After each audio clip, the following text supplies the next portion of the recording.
Salam alaikum. Donc, dans la vidéo, on va voir l'exercice numéro 4 dans la fiche TD numéro 5. Donc, l'exercice a une trame Ethernet écrite en valeur hexadécimale et il nous demande d'extraire les valeurs de différents champs constituant la trame, qui m'a par exemple la valeur de l'adresse MAC source et destination, la valeur de l'adresse IP source et destination, la valeur de le champ TTL, le numéro de port et ainsi de suite. Dans un réseau local filaire, les différentes machines hôtes يكونوا échanger des données. Les données sont encapsulées dans des trames. Alors, dans l'informatique, il y a des logiciels نعيطولهم packet sniffer ou là en français analyseur de paquets. Alors, ce type de logiciel, il nous permet d'analyser le contenu d'une trame. Alors, on dit qu'il capture des trames. Il faut savoir que le mot capturer ne veut pas dire enlever la trame ou le paquet du réseau. Tout simplement, il prend une copie de la trame et il l'affiche sur l'écran. Alors, quelles sont les trames qui sont capturées? Ça dépend de la position où on a installé le logiciel. C'est-à-dire quelle machine a installé le paquet sniffer. Alors, il y a plusieurs logiciels de la catégorie. Le plus connu, c'est le Wireshark. Alors, vous pouvez le télécharger, il est gratuit, qui est le lien depuis le site officiel et vous pouvez l'installer sur la machine comme sur n'importe quel OS, c'est-à-dire système d'exploitation, et vous démarrez les captures les paquets qui circulent dans votre réseau. En termes d'interface graphique, après l'arrêt des captures d'écran, alors l'affichage des captures a dit de cette manière-là. La fenêtre, elle est composée de 3 sous-fenêtres principales. La première, c'est une liste de les paquets capturés. Alors, une fois vous sélectionnez un paquet, c'est-à-dire que cliquez aller, alors, les deux sous-fenêtres, là, c'est une sous-fenêtre qui vous affiche le contenu le paquet ou la trame en texte clair. Ou la troisième sous-fenêtre, c'est une sous-fenêtre aussi d'affichage, mais d'un affichage brut de la trame en valeur hexadécimale. Ce qui est le cas de l'exercice numéro 4. Donc, on a une trame qui a été capturée par un sniffer ou on a le contenu taha en valeur hexadécimale. On a les valeurs de différents champs en texte clair. Une trame Ethernet, elle est composée de 3 parties. L'entête, la PDU à la couche supérieure liée à la couche 3 ou la fin de l'entête. Bien sûr, on a la trame Ethernet 2 qui est utilisée actuellement dans les réseaux TCP/IP. Et nous avons vu que le contenu d'une trame Ethernet est le suivant. L'entête a un préambule, l'adresse MAC destination, l'adresse MAC source, l'Ethertype. La donnée liée au PDU à la couche 3 ou le champ FCS qui constitue la fin de la trame Ethernet. Sauf que l'exercice, on a une trame Ethernet sans préambule.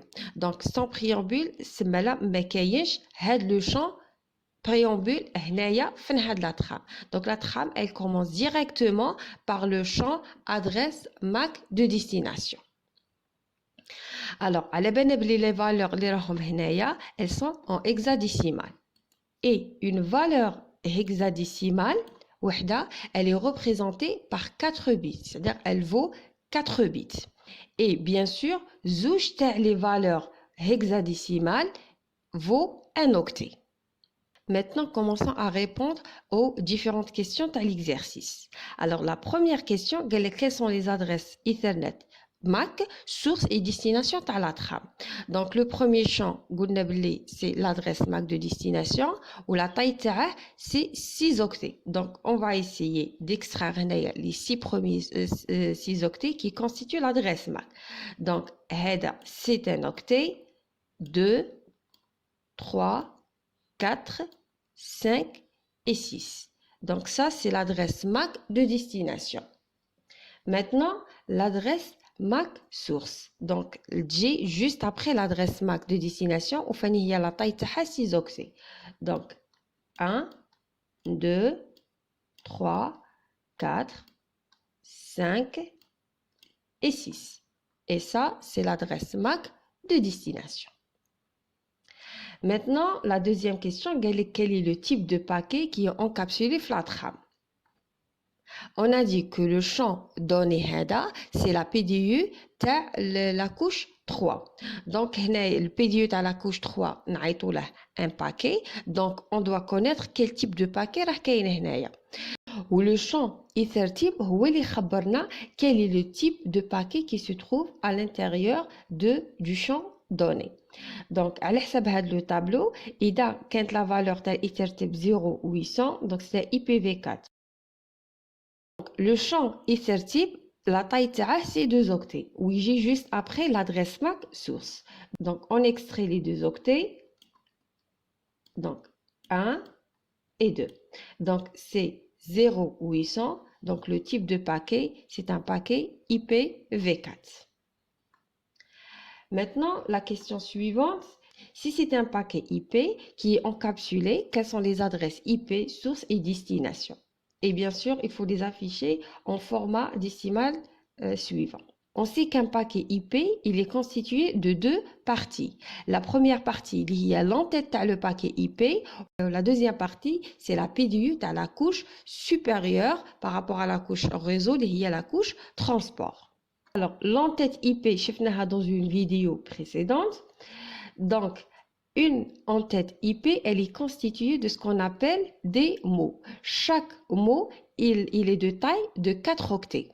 Le premier champ qui se trouve le premier mot, c'est le champ version. Ou la taille c'est 4 bits. Donc 4 c'est le champ version.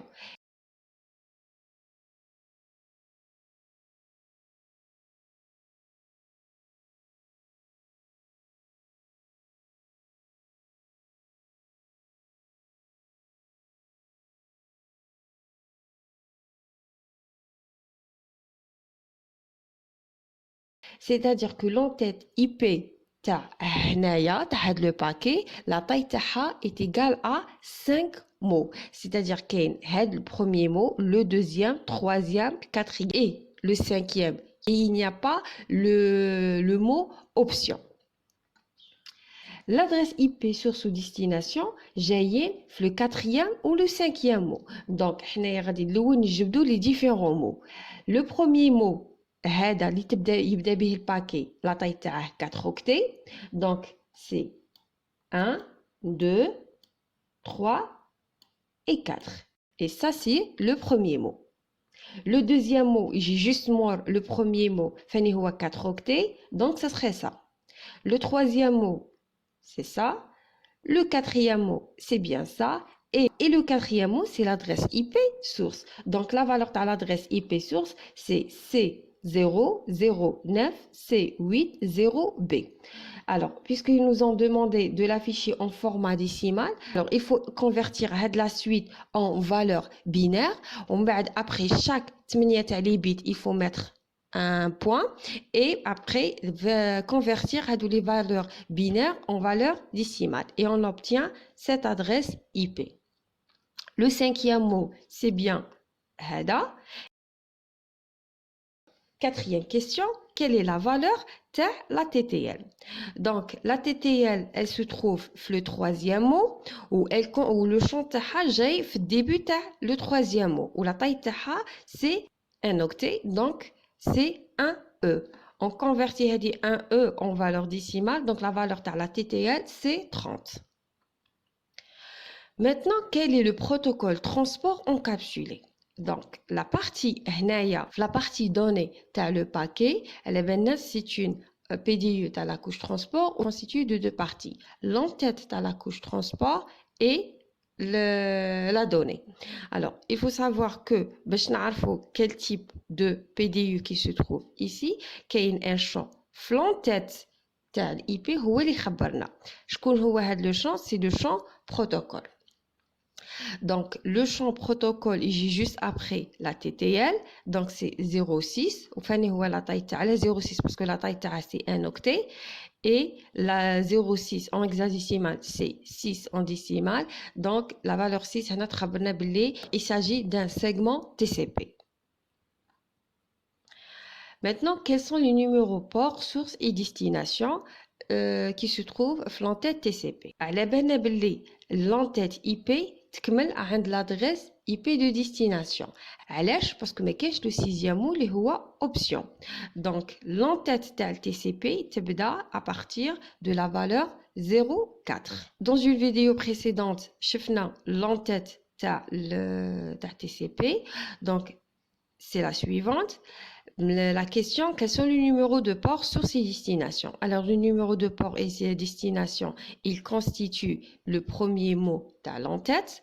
Donc, le premier mot, il est sur 4 octets. Le champ port, source, il est sur 2 octets. Le champ port, destination, il est sur 2 octets.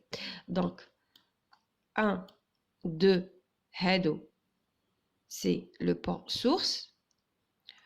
Ou c'est port destination. Alors, le numéro de port source, la valeur c'est 1104 ou le numéro de port de destination, c'est 21, bien sûr, en valeur décimale. Maintenant, là, toujours la sixième question, elle est préciser leur type. Alors, je dans la vidéo précédente, il y a 3 catégories de numéro de port. Ça dépend de la valeur TA. Donc, suivant les valeurs du numéro de port, donc le numéro de port source 1104, il fait partie de la catégorie les ports enregistrés, ou le numéro de port destination, il fait partie de la catégorie du numéro de port réservé ou connu. Alors, septième question, quel est le protocole correspond au port de destination? La valeur 21, elle correspond au protocole FTP. Maintenant, quelle est la longueur de l'entête du protocole de transport? Alors, la longueur de l'entête se trouve au niveau du quatrième mot, exactement le champ longueur en tête. Donc, on va essayer d'extraire la valeur de la trame. Donc, le premier mot, le port source ou destination, c'est bien ça. Numéro d'ordre, c'est ça. Le numéro d'accusé de réception, c'est ça. Le quatrième mot commence à partir de ces valeurs-là. Donc, le champ longueur en tête, la taille TH, c'est le 4 bits. 4 bits, ça veut dire une valeur hexadécimale. Donc, c'est 5. 5 correspond à 5 mots, où là, on fait 4 octets, donc elle est égale à 20. Donc, l'entête, le segment TCP, la taille TH est égale à 20 octets. C'est-à-dire, le champ option. Ainsi, on répond à la 9e question. Y a-t-il la partie option dans cette entête? Non, mais Maintenant, quel est le contenu des drapeaux? Alors, quand on parle de drapeau, on parle de bits de contrôle. C'est la même chose. Donc, le bit de contrôle, le drapeau, c'est la même chose. Alors, le bit de contrôle se trouve au niveau du quatrième mot. La taille de fenêtre, elle constitue les 2 derniers octets de le mot. Donc, ce sera la valeur TH 1000. Le longueur de l'entête, la valeur TH, c'est 5. Donc, il nous reste 110. Alors, 110 constitue la valeur le champ réservé ou le bit de contrôle. Dans la mesure, les tailles des deux champs, ce sont des tailles qui ne sont pas divisibles par 4. Donc, il faut prendre la valeur 0, 10 et la convertir en valeur binaire. Donc, ça va nous donner ça. Alors, le bit de contrôle, c'est les 6 derniers bits. Donc, ce serait ça la valeur de le drapeau ou là, le bit de contrôle. Donc, je dans la vidéo précédente que le drapeau, il est constitué de 6 bits. Chaque bit, il représente une valeur bien particulière. Donc, on va le ACK, le bit ACK qui est activé. Activé, c'est-à-dire il est égal à 1. Donc, c'est un segment TCP ACK. Donc, quand on dit un segment TCP ACK, donc il faut prendre en compte le champ acknowledgement. C'est-à-dire, c'est le champ, tu as le numéro d'accusé de réception.